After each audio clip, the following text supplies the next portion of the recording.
السلام علیکم ورحمۃ اللہ وبرکاتہ. بسم الله الرحمن الرحیم. ټول تعریفونه د رب ذوالجلال د پاره چې خالق او مالک او پروردگار د کل عالم دی. درود پاک په خاتم الانبیاء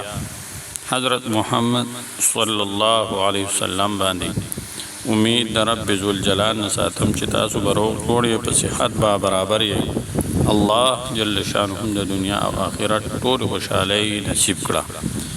ډېرو محترمو عزتمندو مسلمانانو وروڼو او خویندو، نن درته یو نوې او خاص وظیفه محترمو، دا وظیفه د الله جل شانه د اسم ذات وظیفه ده، د الله جل شانه د اسماء مبارکه وظیفه ده. ډېر طاقتوره وظیفه ده، محترم برکتي وظیفه ده، د برکت نه ډکه وظیفه ده. محترمو د څه دپاره ده، د کومو خلکو دپاره ده دا وظیفه به څوک کوي، څه دپاره یې کولی شي؟ محترمو یو د الله جل شانه دا دوه اسماء مبارکه دي، یا الله یا ودودو.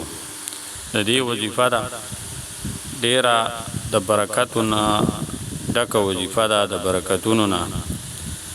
د یا الله متعلق زمون علماء کرام بزرگان دین هغوی فرمایي چې څوک یا الله یا الله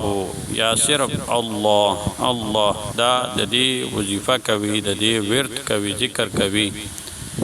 نو په اوو اسمانونو او په اوو ځمکو کې چې دا انسان څه هم غواړي د الله جل شانه نه، نو الله جل شانه به دې انسان ته هغه عطا کوي د دې وظیفې په برکت سره، د دې یا الله په برکت باندې.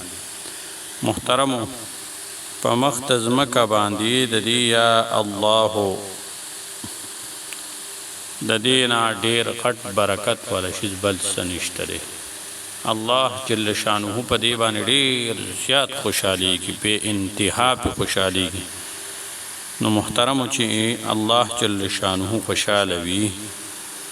محترمو بیا به زمونږ او تاسو ته به د څه کمی وي؟ دا سوچ به مونږ او تاسو په خپله وکړو چې مونږ ته به د څه کمی وي چې الله جل شانه یې د یو انسان نه خوشحاله وي، بیا چې ته څه هم غواړي نو هغه انسان ته الله جل شانه هغه ورکوي. نو د دې دا وظیفه ده محترمو د محبت دپاره. یو انسان سخت زړه دی، سخت نه سخت زړه دی، ګټې په شان زړی دی، او په هغه باندې تاسو دا وظیفه وکړئ، یا الله یا ودودو یا الله یا ودودو. محترمو د هغه زړه به قسمیان درته ویما چې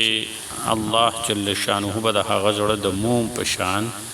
نرم کړي. بل محترمو کو یو انسان دی، یو باچا ته، یو کس ته، یو مشر ته، یو منیجر صاحب ته هغه ته څه خبره کوي او نیشي ورته کولی، هغه سخت دله دی، سخت دی، نو هغه باندې دا وظیفه دې وکړي، دا وظیفه دې پرې وکړي یا الله یا ودودو. نو الله جل شانه به د هغه په زړه کې رحم اچوي، زړه به یې نرمیږي او د هغه کار به کوي کوم انسان دا وظیفه د څه کار دپاره کړې وي. محترمو که یو انسان دی یو محفل ته ورځي او وایي چې یاره زما دی په دغه محفل کې دغه ټول خلک دی زما عزت وکړي او زما دی هلته یو عزت وي، یو نوم وي، نو هغه دی دا وظیفه د هغه محفل ته ورتلو نه مخکې وکړي، الله جل شانه به د هغه په خبرو کې اثر اچوي او د هغه به ډېر عزت وي. دغه محفل والا به الله جل شانه د دې وظیفې په برکت باندې د هغه عزت کوي. محترمو د یو کس چې هغه رشته کوي، په هغه رشته کې څوک خفه دي یا څوک سخت دله دي، نه ورکوي د خاندان والا، هغې دپاره دې دا وظیفه دغه انسان وکړي، د هغه په زړه کې به الله جل شانه رحم اچوي او د ده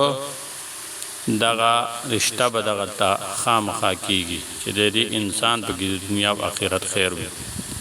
محترمو بهر حال د هر څه حاجت لپاره هر قسمه حاجت لپاره دا وظیفه کولی شي چې څومره حاجات وي ستاسو پریشانۍ وي مصیبتونه تکالیف وي